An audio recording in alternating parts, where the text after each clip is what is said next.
thumbnail because we have no control over that in the Well, beginning. how was the last one? How was last week's? It Because was we did good. that last week. It was good. I think some of us are like putting it down, but at least we were smiling and we weren't like face palming. I mean, I don't mind a face palm, but still.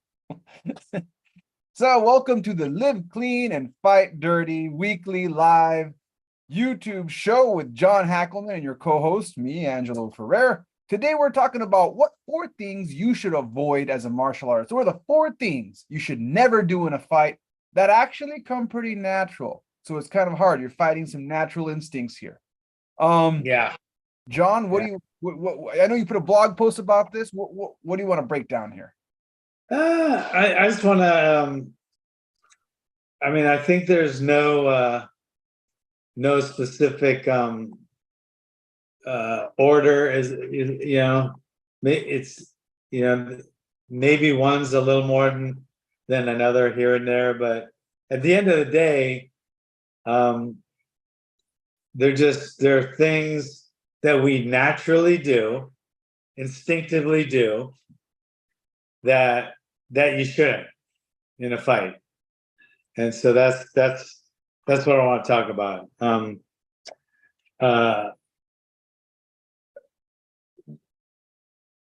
I think more importantly than what the things are, it's more. I mean, we're here to teach, so we entertain too, but we're mainly here to teach, and we want to show you what not to do and how not to do it.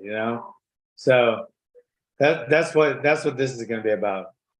So, what do you think?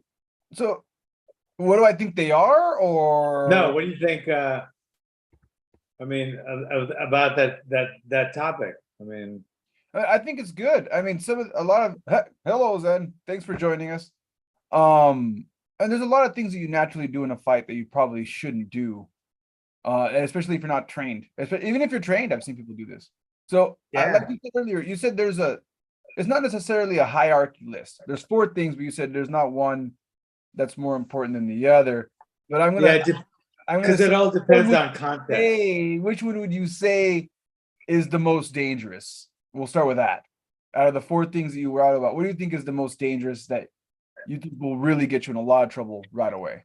I know you said not a hierarchy, but I'm going to ask you, give me a hierarchy. Which one do you think personally is the worst one? That's it. That's a good one. That's a good one. That's a good one.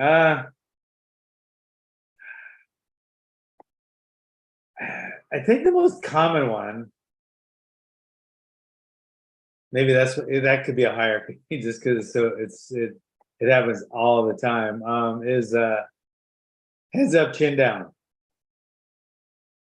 Yeah, that could be one thing. Hands up, chin down. You could even separate the two, but I usually combine them. Hands up, chin down. I mean, that's like the last thing I'll tell my fighter before they go out. No matter what else is going on in that fight, when they're leaving, or in the beginning of the fight, last thing I tell them when the bell rings, hands up, chin down. And so, I think that might if I had a hierarchy of things, I think that might be it. So, and then so what you're implying then, because we're saying things to avoid. I think the hierarchy right now, one thing you should avoid is starting a fight like this. You see a lot of this in the beginning. You see the opposite: chest out, chin up, hands down. Right? Like what you see. Yeah.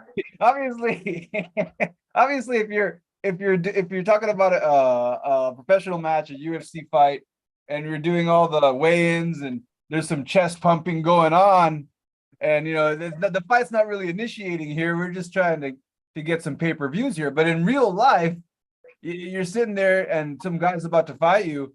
You're not looking for pay-per-views. You're not trying to. It's not a pro wrestling match. You're not trying to get people to watch this shit. But you still see people do this, like.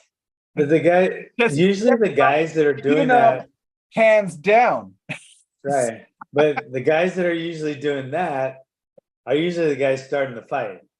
So our guys aren't doing that. Our guys aren't starting fights because we know our guys out there watching, we're the martial artists. When I say that, I mean once the fight starts, and the fight, the brawling starts, a lot of guys just like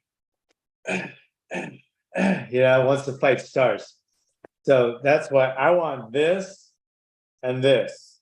So that's my I'm going to go with that is my number one thing. And it is very common for people. It's instinctual for people to put their head up a little bit because it opens up the airways more.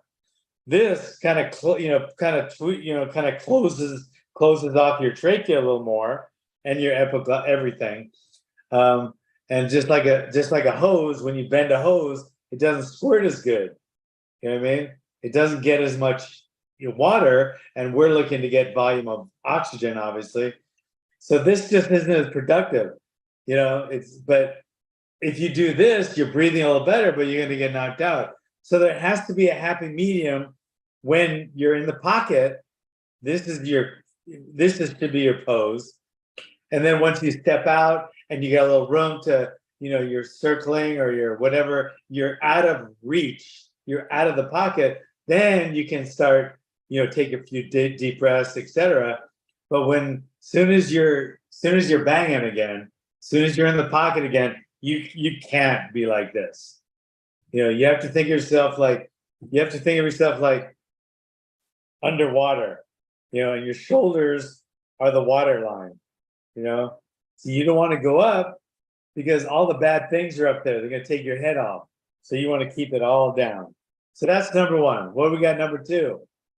Number two, let's see here. Number two, if I look at Don't at the telegraph. list.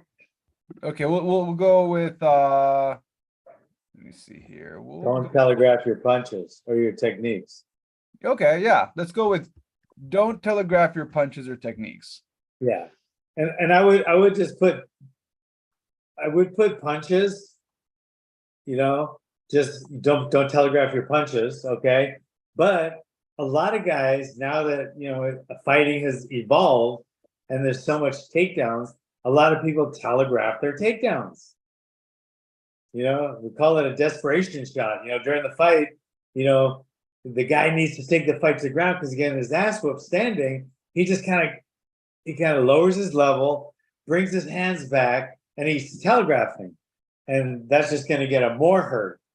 It's just going to get him getting beaten even more because he telegraphs. You got to flow with your punches. You got to have them forward momentum. You got to hit an angle, but when people just go in and desperately try to get the shot, they're going to get hurt. So that's telegraphing. They call it desperation shot, but it's telegraphing. Or the strikes. The fight starts, they want to hurt the guy so bad because they just tag. As soon as you pull one hand back, you're telegraphing. A lot of times, before you throw your right hand, people pick up their elbow. People can sense that, So there's a lot of ways to telegraph your attacks, and it's never a good idea. The only time, and I'm saying it backwards, but the only time you want to counter or telegraph your attacks is when you're trying to bait them in. So you're not really telegraphing, you're pretending you're telegraphing. Like I might pull my hand back because I know the guy's going to block, and then as soon as I pull my hand back, I hit him with a left hook instead because he, if you want to fake the guy, that's great, but you never want him to truly know what's going on in your head or what your next attack is, because that's just stupid. I mean, it's just plain stupid. So that's number two.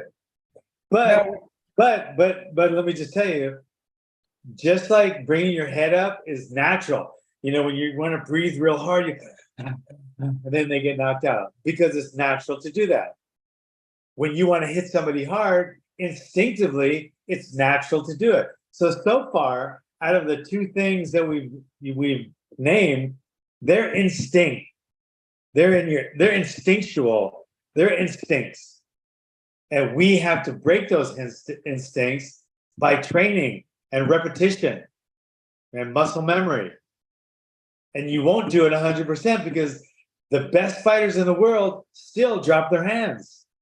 It's always going to happen. So what we're training not to do is to let it happen as little as possible. So we're trying to mitigate this. You're never going to cure it 100%, but we're going to cure it the best we can. Maybe we can cure it 50%. 50% is a hell of a lot better than zero. So those two things right now we're seeing are instinctual. They're going to happen all the time. So that's what this whole podcast is about, or this live. What do we call it? A live or a podcast? We're calling it live. No, call it a live. We're calling it a live. A live show. Okay, so live stream. So far, those two things are instinctual things that us as martial artists have to try to break on ourselves of doing. All right. So that's two. Number three. Before we go to number three, I have some questions that just came in. Okay. So I have one of them coming from Zen. He says, I know you covered this, but should I shove someone first if they try to get in my face before I punch them? Never, never, never, never, never, never. There's so many reasons not to do that. If you shove someone, you know what it's like? It's like pretending you're cheating when you're not even cheating. Like come home with like makeup on, like on your collar and some cologne on, and then pretend so you're faking that you were just cheating. Now your girlfriend's gonna be, or your wife's gonna, she's gonna leave you. She's gonna beat you. She's gonna take all your money. It's so stupid to do that. That what you're doing then is you're telling the guy, I don't really know how to fight right now, but I'm going to start this fight. So I'm starting the fight.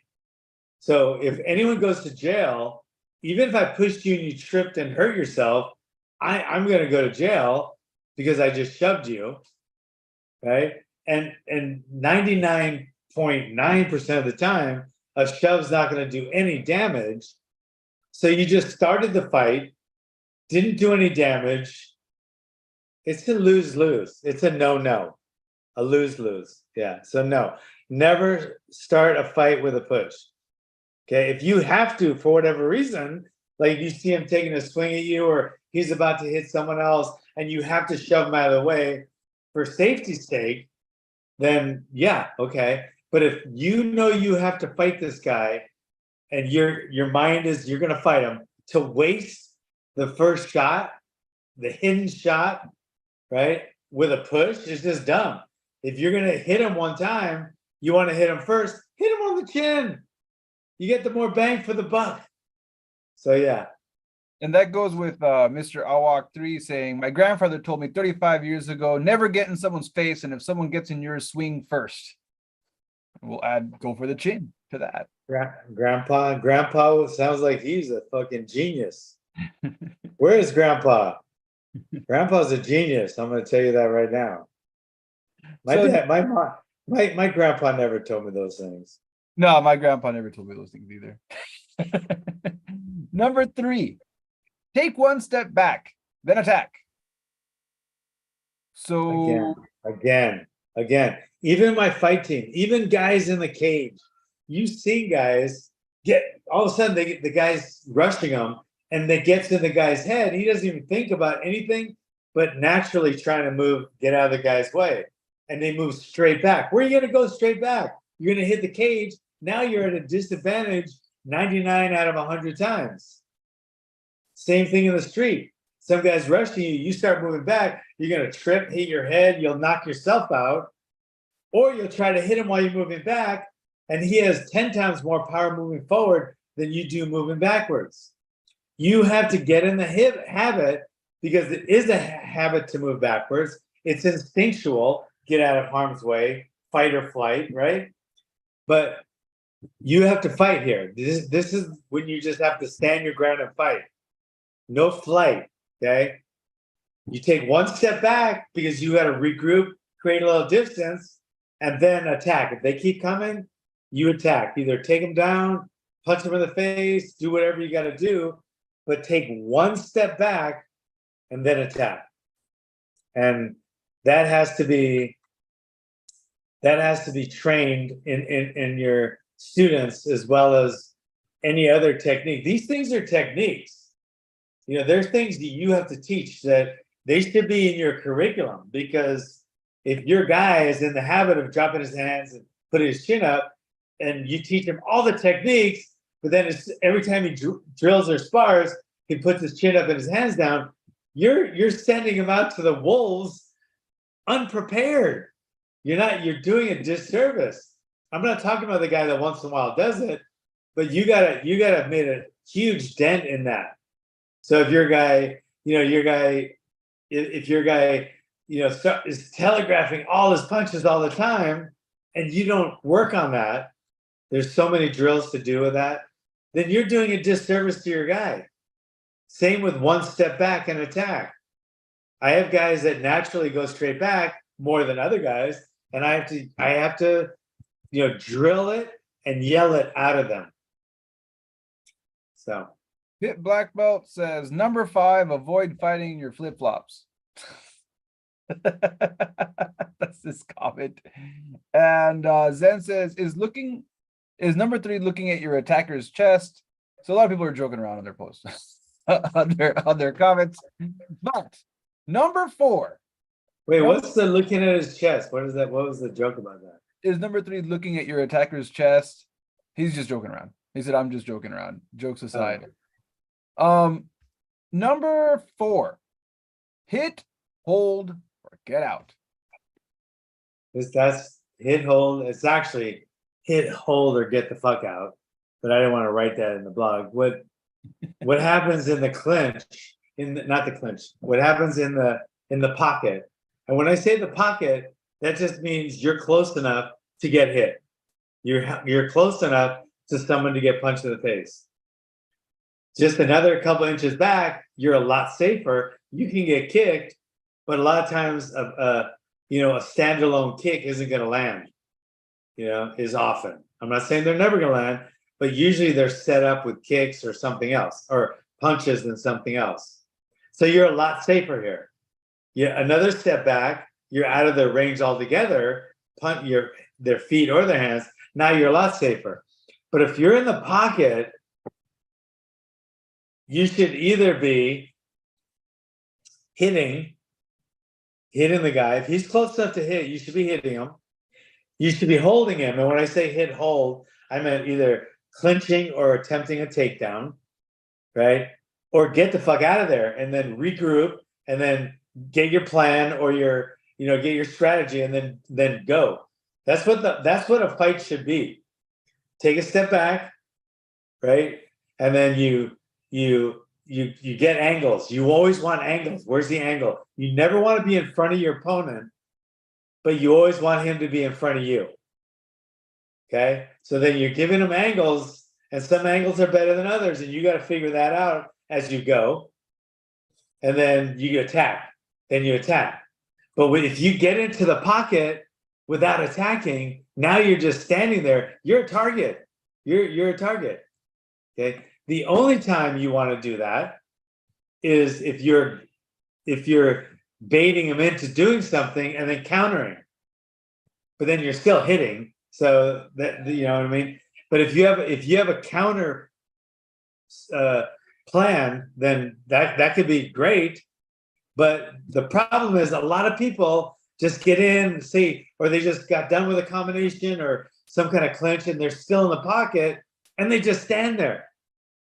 They just stand there and they're not doing anything. They're not hitting or holding or getting the fuck out of the way. So they're going to get hit or taken down. So I don't like the in the pocket stuff where my guys hang out. I don't like my guys to ever hang out in the pocket. When you're in the pocket, hit, hold, get the fuck out. 3 things. And then Robert says, yeah, that's hard. If I'm already wait, that's hard. Okay, I'm gonna try to translate this. That's hard. If I'm already in, I'd probably punch the throat or gouge the eyes. Stepping back would be hard for me to do. So I think he's going back to one of the other ones when he was talking about, like, earlier, you're saying step back and attack. If someone's already attacking, One step back. yeah, he's saying that he would go straight for the attack, and it's hard for him to think about taking a step back or retreating at that point. Yeah. What? Any Kaji Kembo guys out there? Where's our Kaji Kembo guys? I think Robert's Where's our a MMA? Robert's a What? Kaji. Robert's Oh, a is Kaji. he? Okay. Then we have some guy calling himself a pit black belt. I don't know if he really is a pit black belt. He says angles. It isn't just a bar in Hawaii. A gay bar. It's a gay bar. Okay. Angles is a gay bar. Who is that? I don't know. They're hiding under their. I don't think they're hiding, but their tagline is pit black belt. So they're not saying. Sounds like someone knows you though. Because there's a gay bar in Hawaii. It's called Angles. So when I yell angles, I'll say angle, angle, angle. It's not just a gay bar in Hawaii. So it's the inside joke. All right, so they know you. Following fist says when teaching Vato. Oh, he's our head instructor here. Oh, okay, there you go. There you go. You met him. I think you met him when you were here. Adrian. His name is Adrian. Yeah, I was working with when I visited you, I was working mostly with Bulldog. That's who you had. Okay. But yeah. Following fist. When teaching a person how to fight, would you advise that a person learn how to fight on their back first? Off their back first. I'm gonna say off their back. They said on their back, but I'll say off their back. If they're on their back, yeah. I mean, you could. To me, I don't think anything's much more important than anything else. So my curriculum's a rotating curriculum. So if they came into my gym as a white belt just starting, and during that block of curriculum, which changes every 3 months, and there happens to be some mount escapes, then they're going to learn some stuff off their back. But I don't think it's more important to teach than anything else. I think teaching off their back is more important and should be done before teaching on top. Like, I think it's more important to teach a guy how to defend and protect himself from being mounted than to teach a guy who is mounting another guy how to strike. We don't do much mounting stuff because to me that's just opening so many doors of you could get hurt so many ways by mounting someone where you don't have to. When you're on the bottom, you have to be there. You don't want to be there, so you're not choosing to be there. So you're being put in a terrible position, but you didn't put yourself there. You got there by, your opponent got you there. But when you're mounting, usually you're going on there on purpose, right? But you're putting yourself in a terrible position on purpose. So I would say, Matt, I couldn't think of, probably if I watched 100 street fights, I could probably not even find one where you should mount someone. I can't even think of a scenario short of the guy's drunk and you know him and you're just trying to tone him down or quiet him and you're trying to just, tire him out or something. I see that. But if it's a real drag out life or death street fight, I could see mount escapes because you have to. I could never see choosing to attack by mounting your opponent ever. And this goes again with the distinction that we've talked about between your sport fighting techniques and your street fighting techniques because of the difference in environment, right? So like, yeah, if you're in a cage, you don't have to worry about someone sneaking up on you and hitting you from the back. And when you mount someone, but you do have to worry about that in a self-defense street situation. Yeah. Or him reaching down to his ankle and pulling a knife out of a holster or a gun and shooting you or stabbing you. Or, bucking you forward, pulling you forward, and then reaching around and taking one of your eyes out, or biting the side of your face out. I mean, there's just too many things when you're mounting a guy. Yeah, you can pound him. And if you're really good, you could get away with that. But your average self-defense guy, I would not teach that as a self-defense technique. I just wouldn't. And I wouldn't never want to be mounted. So, I could say I never want to teach that, but we didn't go there. Somebody put us there. So now we got to get the fuck out of there. Yeah. So did that answer your question? Yeah, I think that answered the question pretty well. We Yeah, are well, towards the end. We covered all four. Really, really good. all Here. right. Within I 30 know, minutes, that was good. you answered everyone's questions. Mhm. We're trying to go. Robert says we're trying to go to town when we get on the inside. And usually in Kajuken, we're on the inside throwing range. Oh, Mr. Awak, when you asked about his grandfather, he said, yes, he passed away in 2003. He was a World War II 3rd Infantry Division. All those guys who grew up during the Depression thought like that. And following Fist says, yes, sir. Thank you. If anybody has any questions before we wrap up, ask them now. My question before we wrap up. There's a lot of talk amongst the Kajikembo community with the 80-20, 80% stand-up, 20% groundwork. That your focus should be 80% stand-up and 20% groundwork. Training should be, or Yeah. you're fighting. They said, if I understood correctly, both. Your training should be 80% stand-up, 20% ground, and fighting should be 80% stand-up, 20% ground. Yeah, okay. What do you want to say about that? What do you have to say about that? I think if anybody's saying what they're trying to say and they're not saying it right is that they want the fight for some reason to be 80% standing, 20% ground. But you can never say this fight is gonna be or a fight should be because you have no say-so over it half the time. You might want it to be 80% ground if you're a better ground fighter.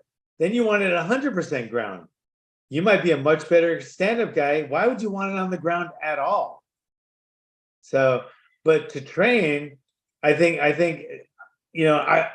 never really thought of the percentages, but I would be a little more,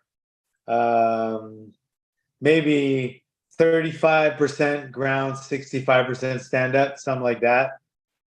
Just because of the ground is necessary sometimes. I'm more of a takedown guy and not a mount guy in the street, but I do believe in takedowns all day long. We do a lot of takedowns at our gym and a lot of takedown defense. Not that much on the top, a lot more on the bottom. I would say we probably spend 90% bottom, 10% top. Takedowns are probably 40%, 30% of our curriculum. But you never can say a fight should be 80-20. That makes no sense. It's, you could train that much, but you never can dictate where the fight goes. If you're fighting a fucking great wrestler or jiu-jitsu guy, you want the fight 0% on the ground and 100% standing. And if you're a jiu-jitsu guy, great jiu-jitsu guy, and you're fighting a kickboxer, you want the fight 100% on the ground, 0% standing. So that's how what I think about that. And I think you mentioned this earlier, the idea of being able to get out of a sticky situation, right? So if you just sit there and act like and I'm not naming any names here, any styles, but some folks will act like the floor is lava and we're only going to be working on stand-up and takedowns, and we're never going to go over being on the ground. And when you said about 90% on the ground, again, you're going back to what you said earlier about how to escape being on the bottom. I think there's a big difference between saying we're going to the ground and you're the person on top, as opposed to you're the person on the bottom of the receiving end of a bunch of hits coming at you. So I think that's a distinction that needs to be. Yeah, I think my main thing about that is now guard, you're more 50-50 in the old days, not as much now, but you're closer to 50-50. But we do a lot of guard stuff because it's fun and it's fun to try to catch people and stuff. But it's not as much street. you can play on the guard. And if you ended up there, great. But to get yourself there, to pull, think you're going to beat a guy once you're there, just realize the guy, just like a guy could can opener you from the back, he could also gouge your eyes out, because now you got nowhere to go. Like if you're on the bottom, you're trying to gouge the guy's eyes. He just has to pull forward. If you're anywhere, he's just going to move his head back. But if you got him against the ground and he thinks he's going to armbar you, but you were able to get to him first and get your thumb near his eyes, he's got nowhere to go. His head's up against the ground now. So you could put all your weight on your thumbs, and he's going to come back not being able to see anything. So I just think it's a dangerous place to be in the street for so many reasons. But sometimes it's going to go there. Sometimes, and even though I think it's a terrible place, a more dangerous place to be, if you're fighting a guy that's just so much better than you standing, take him down. Take your chance on the ground. If you're gonna die standing, fuck it, at least try to save something and take him down. And the opposite is true. The other way. This guy's, he's great here. You work your defense, work your your takedown defense, and keep it standing. But so I think it's very important to train the mount escapes. Uber important, probably the most ground important thing there is, I think. And then takedown defense, as wrestling goes, is the most important thing you can do. But if you're better on the ground, then obviously you want to work more on your takedowns, right? So everybody's going to have their own preferences. Even you Kaji Kempo guys, Hawaiian Kempo guys, martial artists. What do you like better? And then work your what you're better at, work it more. Work what you're better at more. Be the expert at that. And then work on those things. And then make your things that you're not good at, make them better, so you can, still have the, mitigating factors in a fight, and you can still get out of mounts, etc. But work on your expertise and make it so that's your specialty even more. Plus, it's more enjoyable to train that way. Not everybody wants to always be on the ground, but then some guys do. So you guys do spend more time on the ground, but then also work on your hands, and the opposite is true for the other way.